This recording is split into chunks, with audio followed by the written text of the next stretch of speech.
Il existe des instants où l'air semble changer de densité, où un silence particulier s'installe dans le monde, comme si quelque chose d'immense, retenait son souffle juste derrière la frontière du visible. Ces instants ne se remarquent pas avec les yeux, mais avec une zone plus profonde de l'être. Un espace intérieur qui perçoit avant de comprendre, qui frissonne avant de savoir. C'est dans cet espace que naît l'intuition que quelque chose approche, et que rien, absolument rien, ne pourra l'arrêter. Depuis les premières pages de la Bible, un fil discret traverse le récit humain. Ce fil n'a pas la rigidité d'un dogme, il a la souplesse d'un souffle, la vibration d'une promesse, la persistance d'une présence silencieuse. L'Écriture l'appelle parfois la parole accomplie, parfois le jour du Seigneur, parfois simplement la lumière. Dans tous les cas, il ne s'agit pas d'un événement figé dans le futur, mais d'un mouvement, une avancée ininterrompue qui se rapproche de génération en génération. J.J. Benitez, dans sa manière unique de regarder la réalité, disait que certains messages divins ne se dévoilent qu'à ceux qui acceptent de voir autrement. Il affirmait que l'univers est parcouru d'un murmure, un murmure discret mais obstiné qui semble dire à l'humanité « Prépare-toi, car ce qui vient dépasse tes frontières habituelles ». Ces écrits parlaient d'un Dieu qui nous approche non pas dans le tonnerre, mais dans l'infime, non pas dans les évidences, mais dans les détails que l'on néglige. Lorsque l'on observe attentivement les grands tournants de l'histoire sacrée, un schéma se dessine. Avant chaque manifestation majeure, il y a eu un moment de calme étrange, une sorte d'avant-goût suspendu dans l'air. Avant le déluge, il est écrit que la terre se corrompait, mais personne ne comprenait encore le sens profond de cette corruption. C'était un monde au bord d'une révélation. Avant la naissance de Moïse, un peuple entier vivait dans une oppression qui ne laissait rien présager de la libération imminente. Avant la venue de Jésus, le silence prophétique durait depuis 400 ans, et pourtant quelque chose approchait, silencieusement, irrésistiblement. Les anciens pensaient que le monde visible n'est qu'un reflet, l'ombre mouvante d'un royaume plus vaste et plus stable. Ils croyaient que les événements terrestres ne sont jamais de simples coïncidences, mais les retombées d'une réalité supérieure. Le livre d'Enoch évoque des saisons invisibles, des époques où des portes spirituelles s'ouvrent, modifiant subtilement le cours de l'existence humaine. Ces portes ne laissent pas entrer la peur, mais la compréhension, une compréhension qui descend comme une aube sur les consciences en éveil.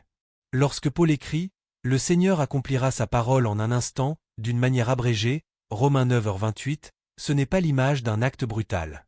C'est plutôt celle d'un fruit qui mûrit depuis longtemps et finit par s'ouvrir naturellement, révélant ce qu'il contenait depuis toujours. Le « ce qui vient » n'est donc pas un surgissement soudain. C'est l'achèvement d'un processus ancien, presque organique. Une destinée inscrite dans les fibres du monde.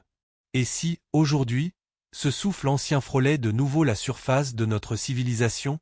Et si nous étions à nouveau au seuil d'un moment où le monde visible laisse filtrer un rayon du monde invisible? Lorsque l'on contemple l'époque actuelle, quelque chose ressemble à ces temps d'entre-deux dont parlent les textes sacrés. Des bouleversements rapides, des certitudes qui s'effondrent, des intuitions qui surgissent chez des personnes qui n'en avaient jamais eu. Certains parlent d'un chaos global, mais d'autres, ceux qui regardent avec les yeux du cœur, perçoivent une cohérence mystérieuse, une orchestration subtile. Benitez écrivait que l'invisible bouge avant le visible, et que les humains ne se rendent compte du changement que lorsqu'il a déjà commencé à transformer les racines du monde. Peut-être sommes-nous en plein cœur de cette phase souterraine, l'instant où Dieu remet doucement en mouvement la mécanique du destin humain. Les prophètes appelaient cela la visitation. Non pas une apparition spectaculaire, mais un moment où Dieu se rapproche pour toucher les consciences. Pas pour effrayer, mais pour réveiller.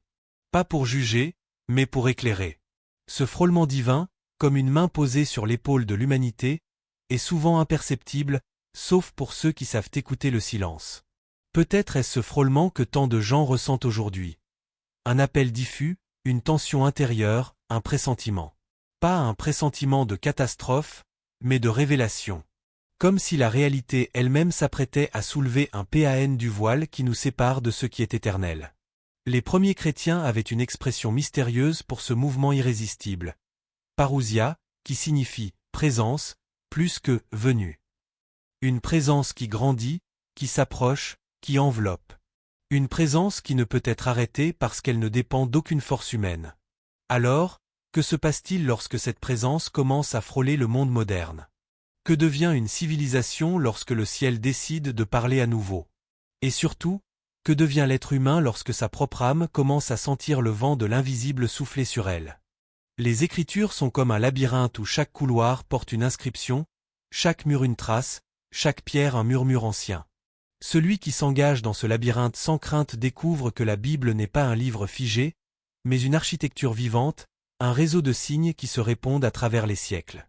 Ce réseau raconte une histoire précise. Un mouvement divin est en marche, un mouvement annoncé de manière codée, fragmentée, parfois voilée, mais toujours persistante.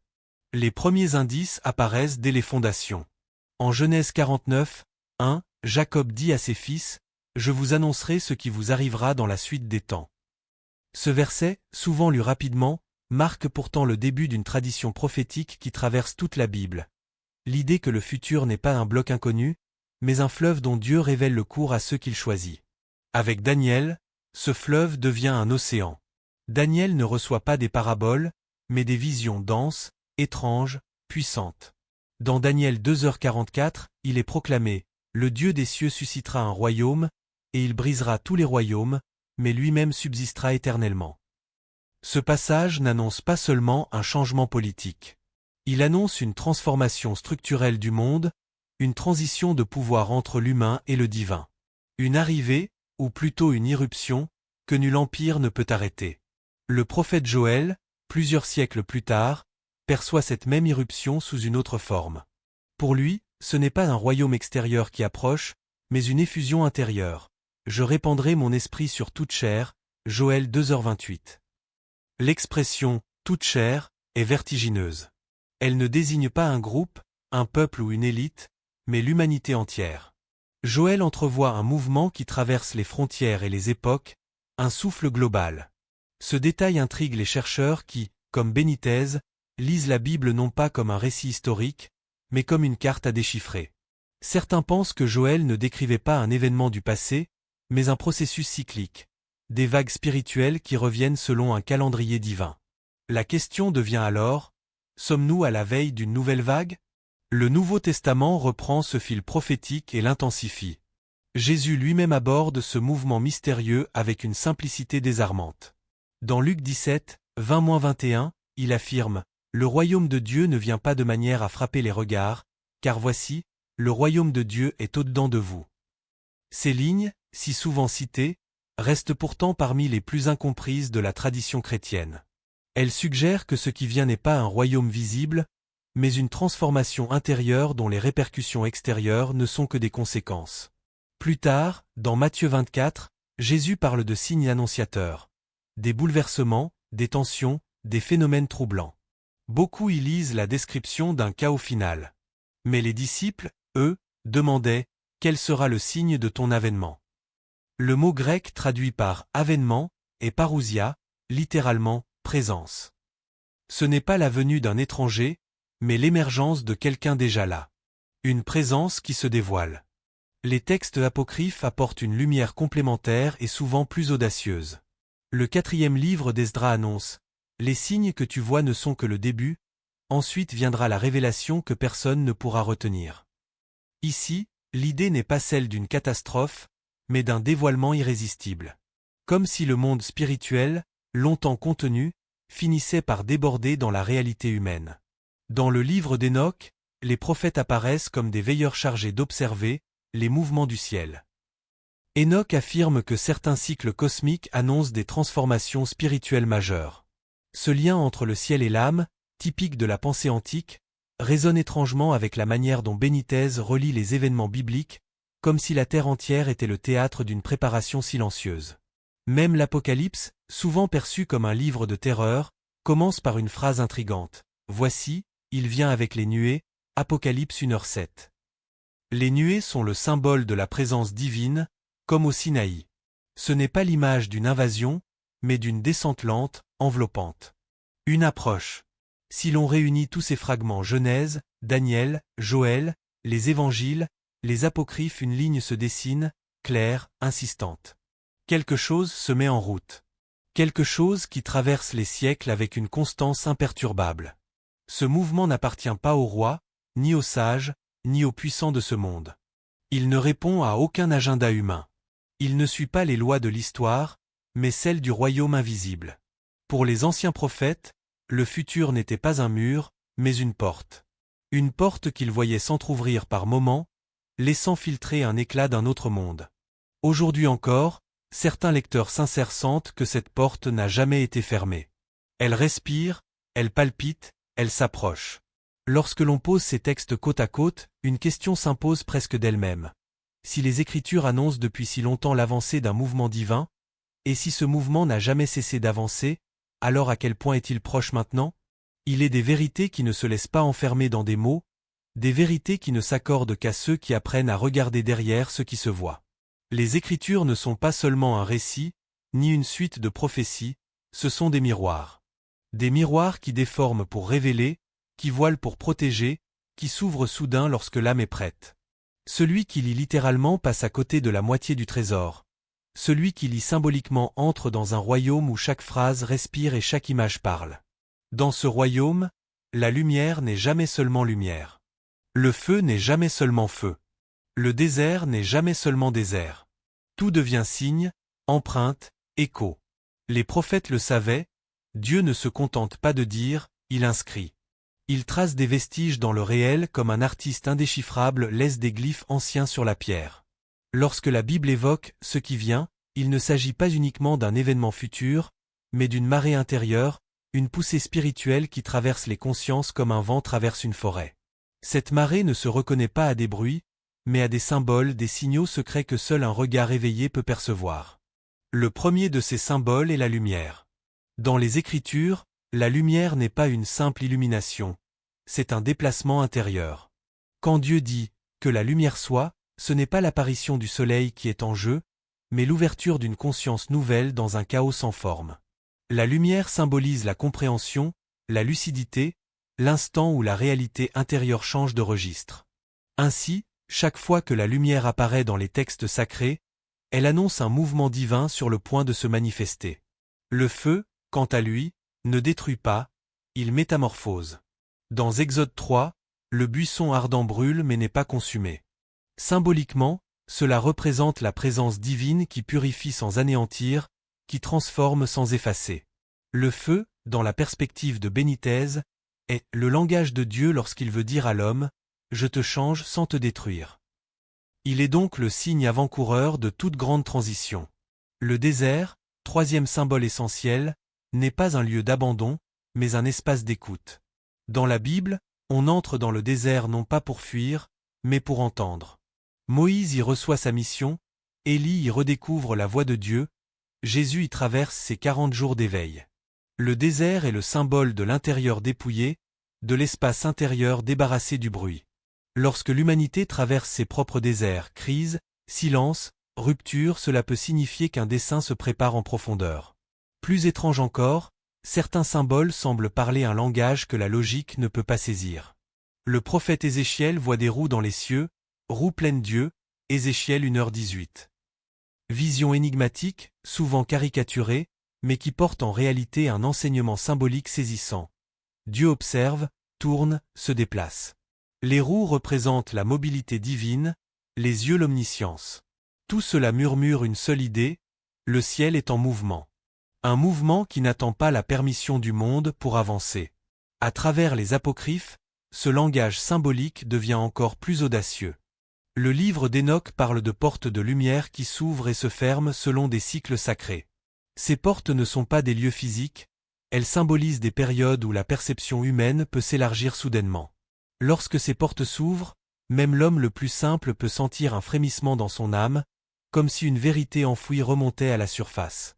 Bénitez, dans ses interprétations, voyait les symboles comme des messages en suspension, des fragments de code laissés par un Dieu qui préfère l'intuition à l'imposition.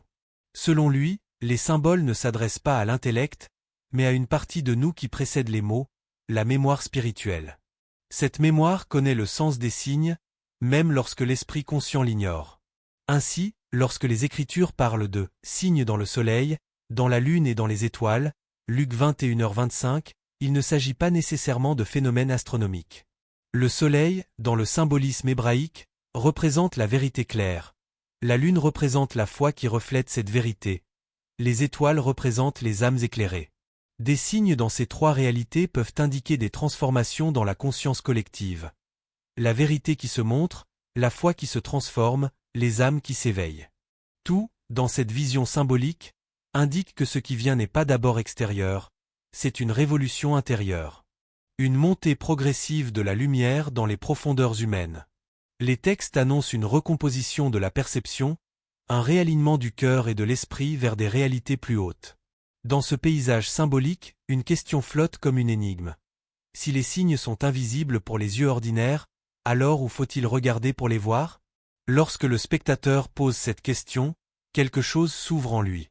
Non pas un savoir, mais un seuil. Un seuil où les symboles cessent d'être des images et deviennent des révélations personnelles. Il arrive un moment, dans l'histoire des peuples comme dans celle des individus, où l'intérieur commence à vibrer plus fort que l'extérieur, où la voix intime, longtemps étouffée, perce finalement le bruit du monde. C'est alors que commence l'élévation, non pas celle que l'on exhibe, mais celle que l'on ressent, celle que rien ni personne ne peut arrêter. Car le dessein divin se déploie rarement dans l'agitation visible. Il se tisse dans les silences, les convictions secrètes, les prises de conscience qui éveillent l'être plus profondément qu'un discours ou un signe. L'élévation intérieure est ce passage par lequel l'être humain commence à percevoir ce qui lui a toujours appartenu, une mission, une lumière, une direction. 1. La naissance d'une force tranquille. Ce qui se transforme d'abord n'est pas la vie extérieure, mais le centre.